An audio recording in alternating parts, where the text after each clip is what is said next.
సికింద్రాబాద్ యశోద ఆసుపత్రిలో చికిత్స పొందుతున్న మెదక్ ఎంపీ రఘునందన్ రావును బీజేపీ నూతన రాష్ట్ర అధ్యక్షుడు రామచంద్రరావు పరామర్శించారు. మోకాలి శస్త్రచికిత్స అనంతరం కోలుకుంటున్న రఘునందన్ రావును పరామర్శించి వైద్యులను ఆరోగ్య పరిస్థితిపై ఆరా తీశారు. ఎంపీ రఘునందన్ రావు త్వరగా కోలుకొని తిరిగి ప్రజాసేవ చేయాలని ఆకాంక్షించారు.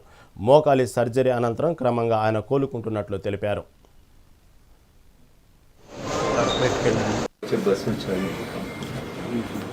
బస్సులో దిగడం స్టార్ట్ అయింది, 50 మంది ఇద్దరు దిగడం స్టార్ట్ అయింది, బ్లాస్ట్ స్టార్ట్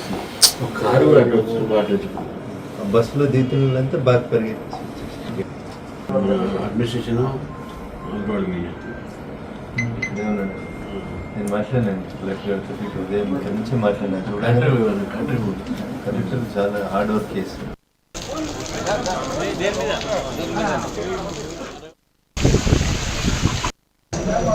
యశోద హాస్పిటల్లో మెదక్ ఎంపీ అదేవిధంగా మా న్యాయవాది సోదరుడు రఘునందన్ రావు గారు వారు యశోద హాస్పిటల్ సికింద్రాబాద్లో గత కొన్ని రోజులుగా ఇక్కడ అడ్మిట్ అయి ఉన్నారు.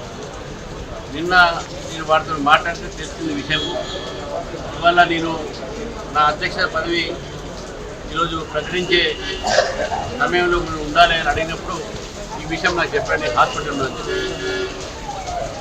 ఆ ఒక కార్యక్రమం కాగానే వెంటనే మిత్రుడు రఘునందన్ రావుని కలవడానికి వచ్చాను. గత కొన్ని రోజులుగా కాళ్ళలో ఏదో కష్టం వచ్చి చూపెట్టుకుంటే సర్జరీ చేయాలని చెప్పారు డాక్టర్లు. వాళ్ళు సర్జరీ చేశారు. ఇప్పటికే 5 రోజులు అయింది. రేపు బహుశా వాళ్ళు డిశ్చార్జ్ చేసే అవకాశాలు కూడా చెప్పారు. ఇప్పటివరకు వారు కోలుకుంటున్నారు, మంచిగా నొప్పి ఉందని అంటున్నారు. ఎందుకంటే బోన్ సర్జరీ కాబట్టి కొంచెం ఉంటుంది.